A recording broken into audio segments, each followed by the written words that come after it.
Tsutomu Yamaguchi is the only person the Japanese government recognized as having been directly affected by the attacks at both Hiroshima and Nagasaki. About 650,000 people have been recognized by the Japanese government as hibakusha, referring to people who have been directly affected by the atomic bombings of Hiroshima and Nagasaki during World War II. But there has only ever been one person recognized as a Niju hibakusha, or twice-bombed person. Tsutomu Yamaguchi was less than 2 miles from the blast zones of the Hiroshima and Nagasaki bombings, and miraculously survived both without debilitating injuries. My double radiation exposure is now an official government record, Yamaguchi said. It can tell the younger generation the horrifying history of the atomic bombings even after I die. The bombings on August 6th and August 9th, 1945, are estimated to have killed as many as 226,000 people, while completely destroying both cities.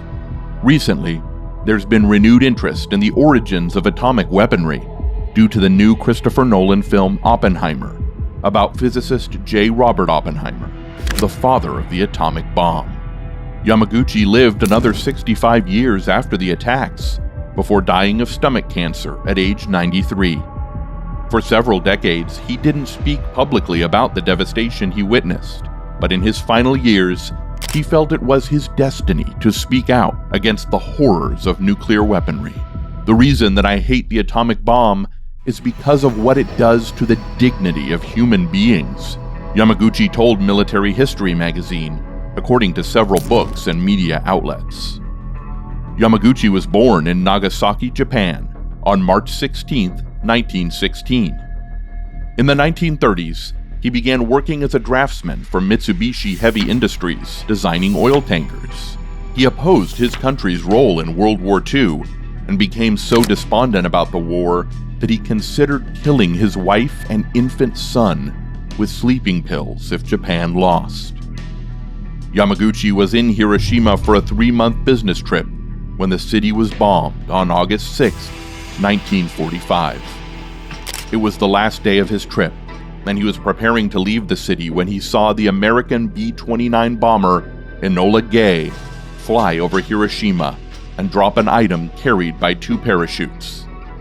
Suddenly, he said the sky lit with a blaze, the lightning of a huge magnesium flare.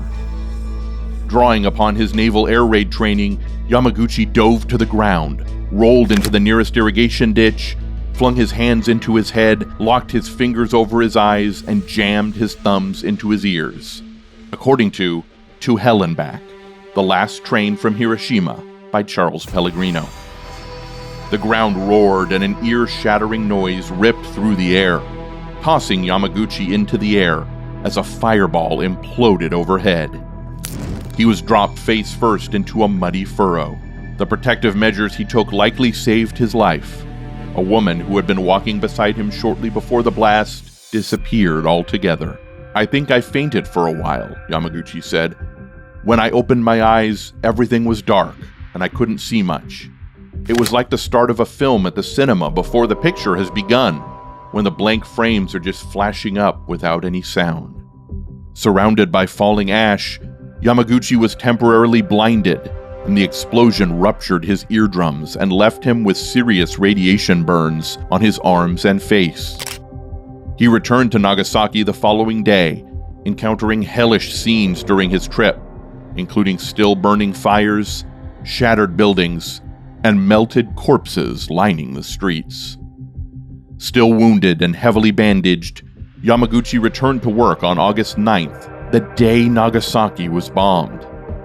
He was providing his supervisor a detailed account of the Hiroshima bombing when the landscape outside the office suddenly lit up in blinding light, and Yamaguchi fell to the floor as shock waves destroyed the windows. Suddenly, the same white light filled the room, he later recalled. "I thought the mushroom cloud had followed me from Hiroshima." The city's hilly landscape and a reinforced stairwell in the office protected the conference room where Yamaguchi and his colleagues were. Having just heard his story, his co-workers took cover in a manner similar to how Yamaguchi did in Hiroshima, which helped protect them from the blast.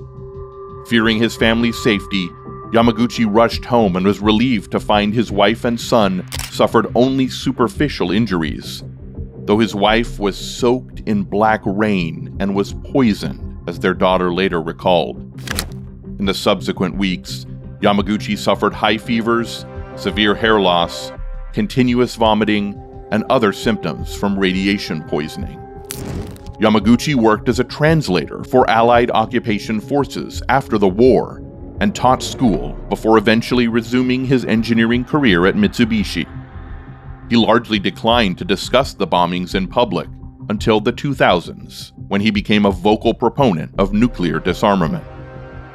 He wrote a memoir and a book of poems inspired by his experiences and participated in a documentary called Twice Survived, which was screened at the United Nations. "I can't understand why the world cannot understand the agony of the nuclear bombs," he said. "How can they keep developing these weapons?" Although Yamaguchi lived a long and relatively healthy life, he suffered from radiation-related ailments, including cataracts and acute leukemia in his later years. His wife, who suffered radiation poisoning from the blasts, died at the age of 88 from kidney and liver cancer, and all three of their children reported suffering from health problems as well. Yamaguchi died of stomach cancer on January 4th, 2010, at the age of 93. A few months before his death, he said he was lucky to survive both atomic blasts, so everything that follows is a blessing. In his final years, he believed he was spared for a reason.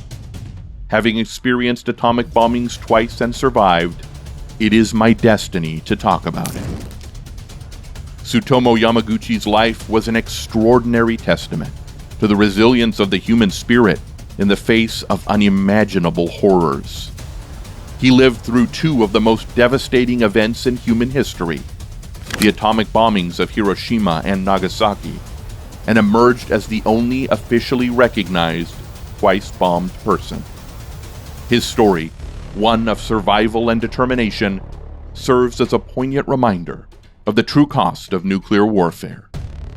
As we reflect on Tsutomu Yamaguchi's life, let us be reminded of the fragility of peace and the consequences of war. May his story serve as a constant call for global unity and the pursuit of a world where the horrors of nuclear warfare remain confined to history books.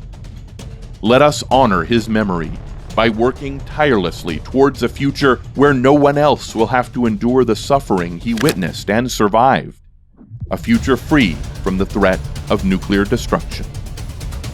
As the world grapples with renowned interest in the origins of atomic weaponry, sparked by the release of a film about physicist J. Robert Oppenheimer, Yamaguchi's legacy serves as a stark reminder of the human toll of such scientific advancements. His story continues to resonate with people of all generations, urging them to never forget the horrors of the past and to strive for a more peaceful future.